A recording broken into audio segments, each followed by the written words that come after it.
Let's talk about the heart. It's really the most incredible pump you'll ever own, working nonstop every single second of your life. But what happens when that pump starts to, well, fail? That's what we're going to dig into. We're going to break down the mechanics of heart failure and see exactly what goes wrong inside this amazing machine. So, at its most basic level, heart failure is just a mismatch, plain and simple. It's when your body is demanding more than your heart can supply. And a big misconception here, it's not that the heart has stopped working. No, not at all. It's just become inefficient. It's a pump that's struggling to get the job done, to get that vital oxygen-rich blood out to where it needs to go. Okay, so how are we going to tackle this? Well, we're going to break it all down. Think of it like an investigation with two key questions. First, where is the pump failing? Is it the left side or the right side? And second, how is it failing? Is it a squeezing problem or is it a relaxing problem? All right, let's dive into part one and start with the left side of the heart. This is the real powerhouse, the heavy lifter.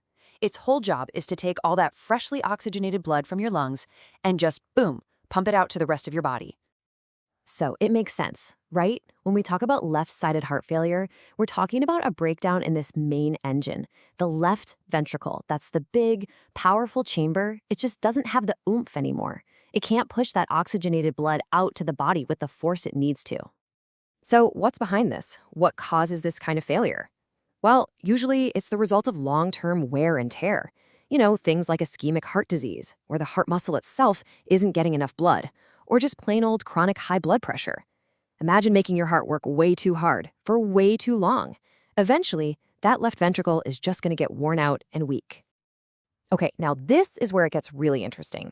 It's a total domino effect. The best way to think about it is like a plumbing backup in your house. The left ventricle can't pump forward, so everything starts backing up. The pressure builds backward, first into the left atrium, then it goes all the way back up the pipes, the pulmonary veins that come from the lungs. And with all that pressure, what happens? Fluid starts to leak. It seeps right into the lungs. And this is how the pathophysiology directly causes the clinical signs you see. That fluid backup in the lungs, we call it pulmonary congestion, is exactly why the symptoms are all about breathing. You feel short of breath or dyspnea. It gets even worse when you lie down flat. That's orthopnea, because gravity lets that fluid spread out over more of your lungs. And the fatigue? Well, that's just your body screaming for more oxygenated blood that it's just not getting. Okay, so we've seen what happens when the left side fails. Now let's jump over to the other side of the pump, the right side. It has a totally different job. And you guessed it, that means it fails in a totally different way. So what's the right ventricle's gig? Its job is to collect all that used deoxygenated blood, coming back from the body, and pump it over to the lungs for a refill of oxygen. So, right-sided failure is basically when this part of the circuit gets all jammed up. And here is a really, really key point. You might even call it a twist. The number one cause of right-sided heart failure is, wait for it, left-sided heart failure. So why is that?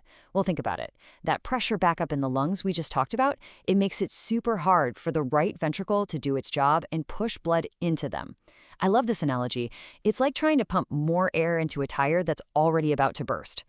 So we see that same domino effect again, but this time the backup isn't going into the lungs. Nope, it's backing up into the entire body. The right ventricle can't move blood forward, so the pressure goes backward, into the right atrium, and from there into all the major veins bringing blood back from the body.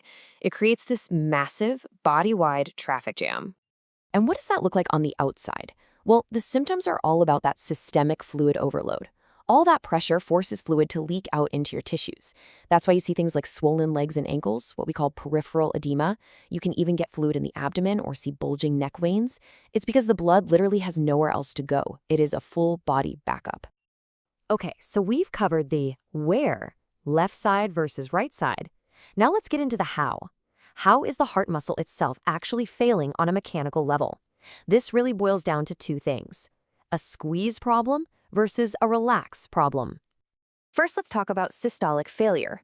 You'll hear this called HFrEF, which stands for heart failure with reduced ejection fraction. This is what you probably think of when you hear heart failure. It's the classic weak pump problem. The muscle just can't squeeze hard enough. Now, we measure this strength with something called ejection fraction. It's just the percentage of blood the ventricle pumps out with each beat. A healthy heart is pushing out over 50%. With HFrEF, it's way down, less than 40%. But, and this is a big but, that's not the only way a heart can fail. There's also diastolic failure, or HFpEF, heart failure with preserved ejection fraction. Kind of weird, right? Preserved? Here, the squeeze is actually fine. The problem is with relaxing. The heart muscle has gotten all thick and stiff, so it can't relax and open up properly to fill with blood. So even though it's squeezing a good percentage of what's in there, there's just less blood to start with. The end result is the same. Not enough blood gets out. This little chart really lays it all out perfectly. HFEF, or systolic failure, is a weak, kind of floppy heart that can't squeeze. HFpEF, or diastolic failure, is a thick, stiff heart that can't relax. One has a low ejection fraction, the other has a normal one. And you can see they often have different root causes. Systolic failure often comes from damage after a heart attack, while diastolic failure is frequently the result of years and years of high blood pressure. All right, final section. Let's put it all together. We've got our where, left versus right, and we've got our how, systolic versus diastolic. So how do these pieces of the puzzle fit together to give us the complete picture? First, let's hammer this home one more time, because it is so important. The two sides of the heart are not independent. They're locked together in one circuit. A problem that kicks off on the left side will, more often than not, create a brand new problem on the right side, simply by making its job so much harder. And this is where things get really tough. Heart failure can kick off this vicious cycle. See, when the heart starts to weaken, the body, in its wisdom, tries to help. It holds onto more fluid and makes the heartbeat harder to compensate. But for a heart that's already struggling, these fixes actually make things worse. They put more stress on the muscle, causing it to stretch out and get even weaker. And the cycle just keeps going. So the big takeaway here is that heart failure isn't just one thing. It really has these 4 different faces, these different personalities. And by figuring out where it's failing, left or right, and how it's failing, is it a squeeze or a relax problem, we can get a crystal clear picture of the specific mechanical issue and, you guessed it, the specific symptoms that go along with it. And that brings us to our final and maybe most important question. If a weak pump needs a totally different fix than a stiff pump, what does that tell us? It means our entire approach, from treatment all the way back to prevention, has to be customized. It's got to be adapted to the specific mechanics of the problem. You can't just treat heart failure. You have to treat the precise flaw in the system.